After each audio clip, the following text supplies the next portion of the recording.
Welcome back, drawing buddies. This week we are going to draw Venom from pencils to inks to colors. So let's hang out for 20 minutes or so and draw and talk about Venom.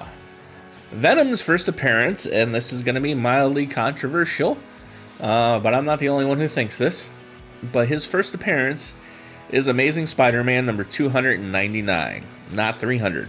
Even Todd McFarlane, co-creator of Venom, agrees with me on this one, because you got the whole cameo debate where what a cameo appearance is like a really quick, brief, hey, this character is going to be in the next issue, or he's in shadow, and they mention next issue, the introduction of whoever. But, like, New Mutants number 86 is a good example of that. On the bottom, it's a banner. It has a little Cable head with the glowing eye, and it says, next issue, Cable.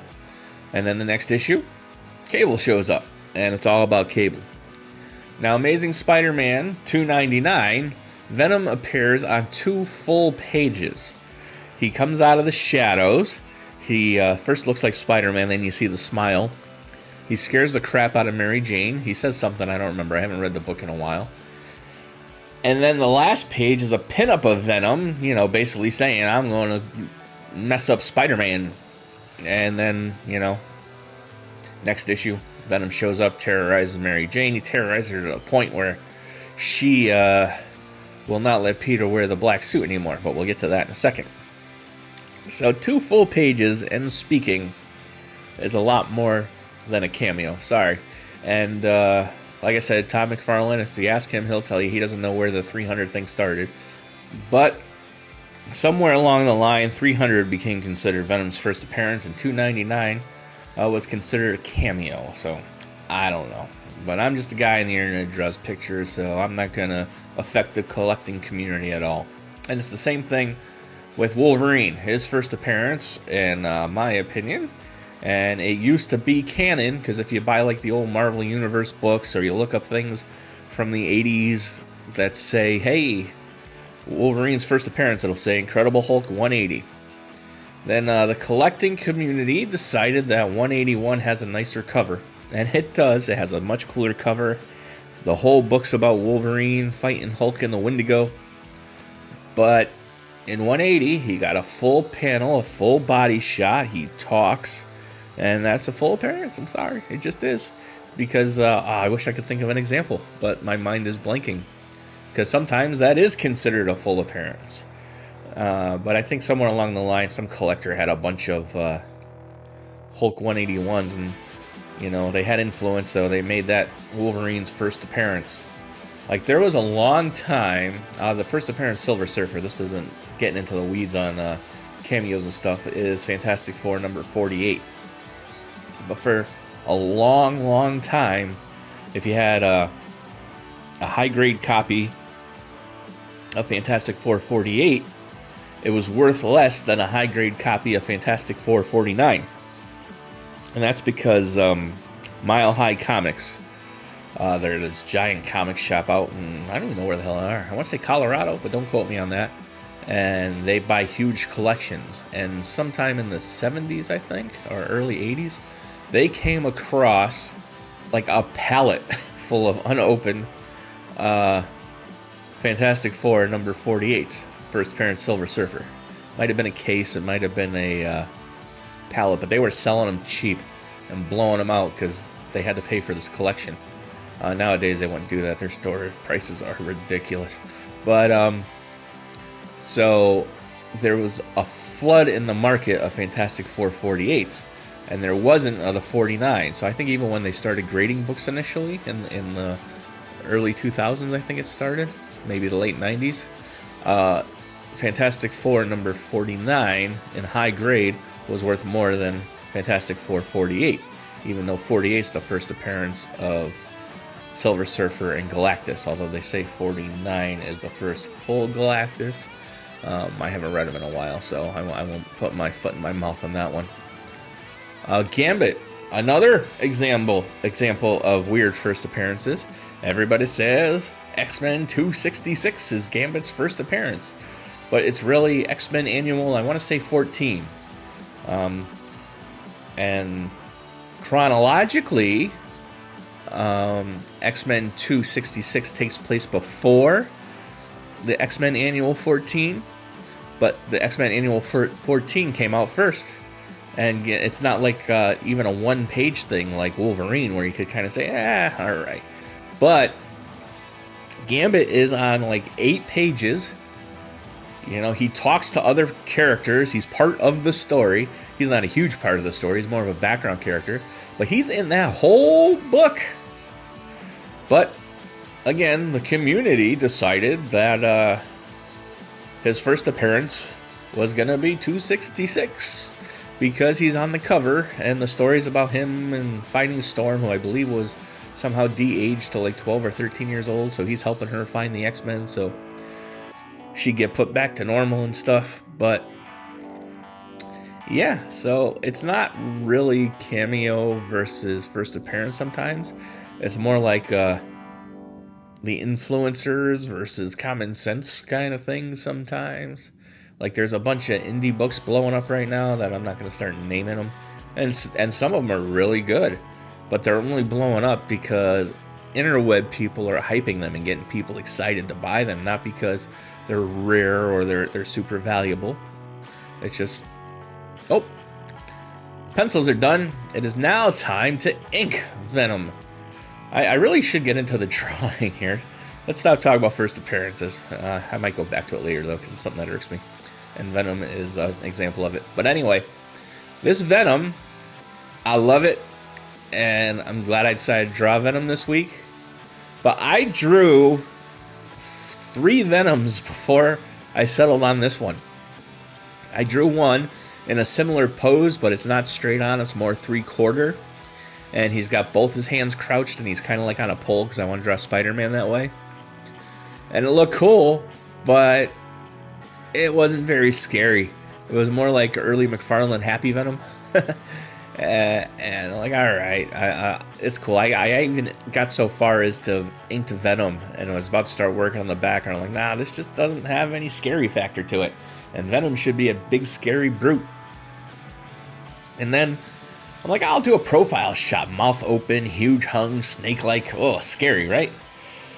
And it was. It's just, to do that, it would just have to be pretty much a big Venom head with maybe a hand sticking out of the side. And I have done sketch covers like that. I should post a picture, but I won't remember to, so it's not going to happen. Yeah, because a cool side shot of Venom's head with the teeth and the saliva and the tongue, it's gnarly. But I didn't want to just draw Venom's head, because I figured that's kind of cheating. And this video would be 10 minutes long, because, I mean, how much coloring are you going to do on Venom's head?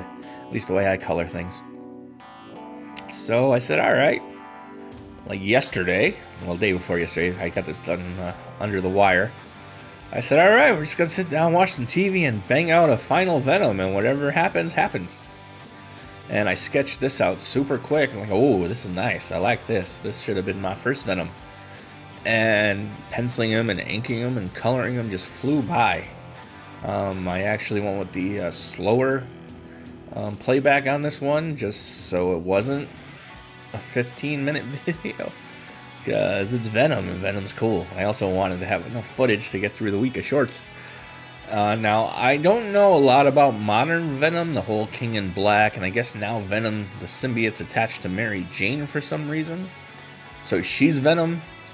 I remember, early Venom, the McFarlane issues, when he was, the Eric Larson issues, even when Carnage showed up and Spider-Man and Venom had to work together to stop Carnage, and Lethal Protector when they started to rehab him and sort of make him an anti-hero. He wasn't always the anti-hero that he is now. Now he's more of an insane Wolverine than he used to be. He was terrifying. In was it his first appearance, or was it the second one, Spidey 316? It's another whole cameo thing. But his first full cover is Amazing Spider-Man 316, and that's an awesome cover. He's just on top of Spidey and about to rip into him.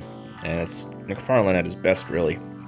And early Venom, like not only did he terrorize Mary Jane, but I want to say it was the first initial appearance, he beats the crap out of Black Cat and tortures her into telling him where Peter is, and she doesn't know. And he does not hold back, and he literally did eat the brains of criminals and other people. Venom ate brains. That was his thing. I'm gonna eat your brain, and he would eat your brain. And obviously he was created by Todd McFarlane and Dave Mizzolini. Oh god, I'm probably pronounced that wrong. I'm sorry if I ever meet you in person and you saw this video, which you probably haven't, but I still feel bad for pronouncing your name so badly.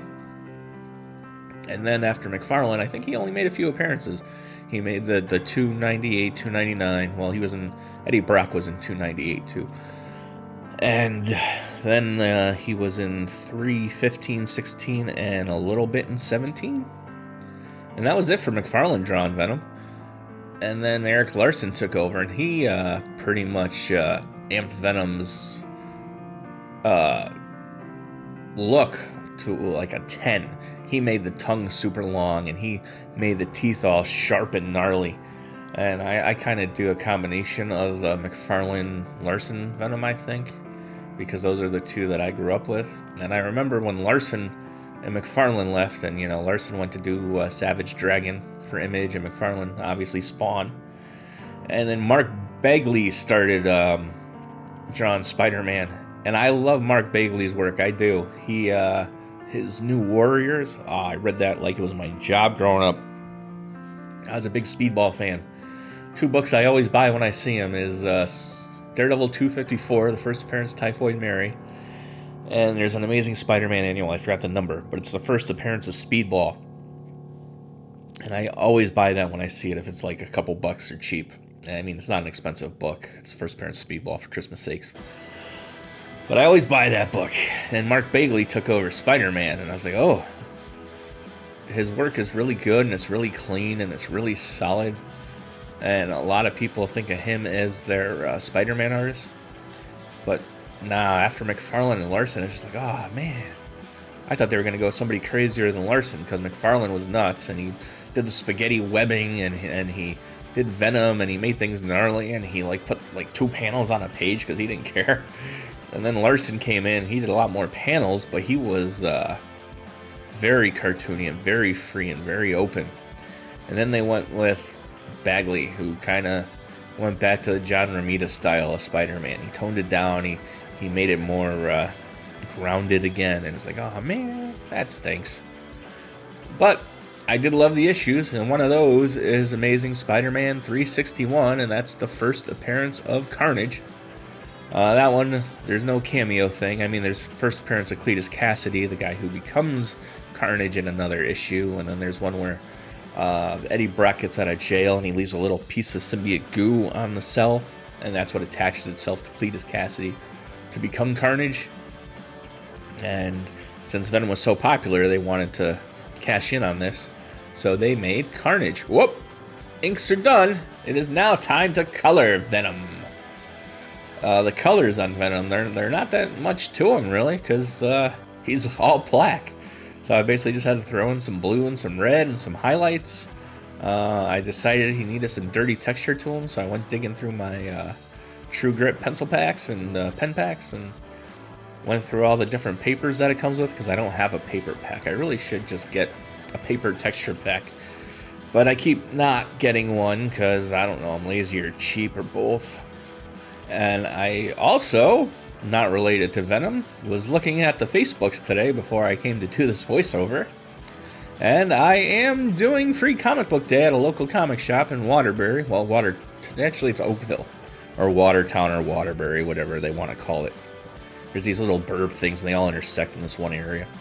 And it's called Legends of Superheroes. So if anybody's around Free Comic Book Day and wants to go to Legends of Superheroes, I will be there with prints of most of these drawings, and I just printed out a really nice 12x18 version of this Venom, and I'll have smaller prints too, so stop by, say hello. I also won't be the only artist there. There will be another one. I won't name him because I don't want to dox people on YouTube, but if you look it up and you want to come, you'll see him. He does this cool thing. He draws monsters, and he has an adopt a monster thing in there. Sometimes they're cute. He also has these scary looking nightmares, and they're pretty darn awesome, and he'll be there too selling those. So if you look us up and you stop by, And I'll be there with prints of all the stuff from the channel and probably a couple fairies because I'm getting into the fairy book thing. And he'll have his monsters and his nightmares and some other prints. So hopefully we'll see some of you there. But back to Carnage. Carnage was like Venom times 10. He was just a psychopath. Where Venom just really, really, really hated Peter Parker because Eddie Brock thought that Peter Parker ruined his life because he was staging photos. And Spider-Man exposed him, you know, for faking photos and staging photos and basically bad journalism. And it ruined his career. And he blames, not, of course, he doesn't blame himself because he's a villain. He blames Spider-Man. And that's what, and Venom and the symbiote hates Spider-Man for rejecting him in the bell tower when he got rid of the symbiote.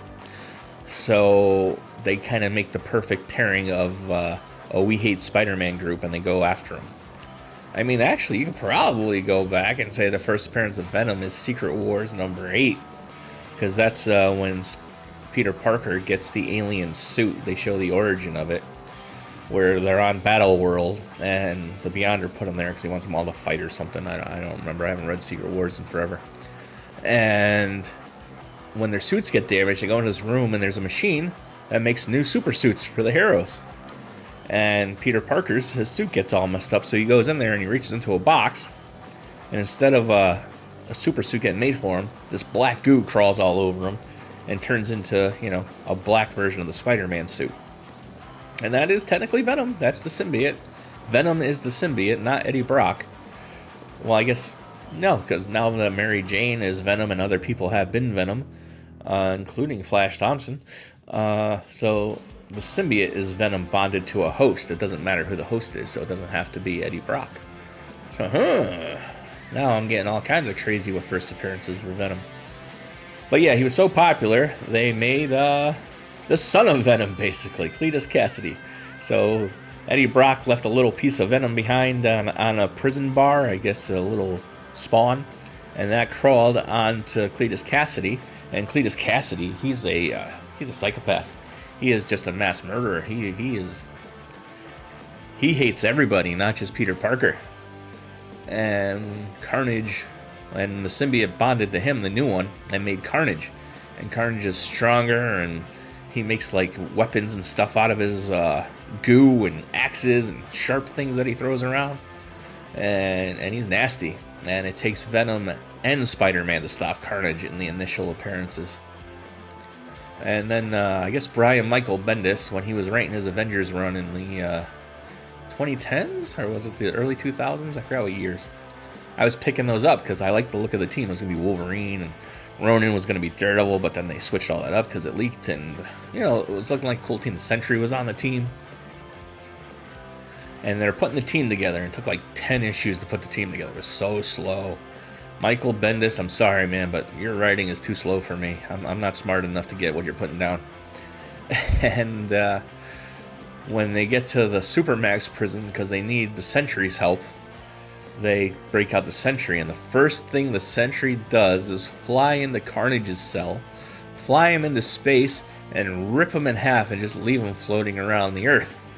And that was kind of like Bendis's take on getting rid of the 90s excess and stuff in comics. And a little unnecessary, but it was a really cool moment. And some other writer got back at him for that when they did the King in Black, where the king of the symbiotes, Null, shows up. And they're like, alright, whatever, you can't do nothing on Earth, because we have the Sentry. And the Sentry goes flying at Null, and Null just rips him in half like he did Carnage and throws him aside. And people are like, whoa, wait a minute, it's not that easy to kill a Sentry. And it started a bit of a blowback, and they left Sentry dead for a while. Sentry's always dead and not dead. He's a weird character. And the writer of that story later said, I think it was Donny Cates, said, I didn't really understand the Sentry as a character when I did that. I just thought it'd be a cool moment to show how powerful, you know, Null was. And it sure was, because, you know, people took the Sentry as this unbeatable being on level with the Molecule Man. And I only know the Sentry's first miniseries, so I can't speak to that, unfortunately. I don't know his later feats. But I do know that Superman will win. It's always Superman. You know, if you're a Superman clone, you got to fight Superman. You might win the first round. You might humble Clark at first, but he's going to come back, and Clark is going to win. That's just how it happens. And some reason, all these videos come back to that. I don't know why. I guess I'm a Superman mark. But for the background, since Venom fills so much space here, I didn't feel like I needed to clutter things with buildings and whatnot. So I just went with a simple splatter texture and a purple but green background. I also went through a few different paper textures here, and I ended up with the one you see here.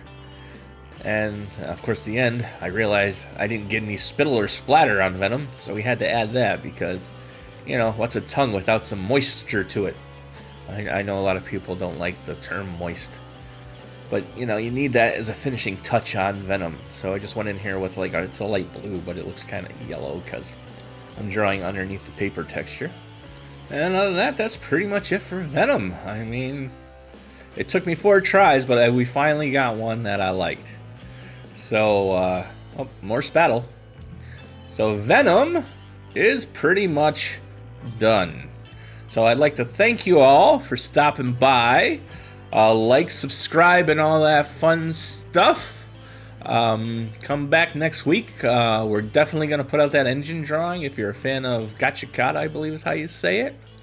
And go out and draw something.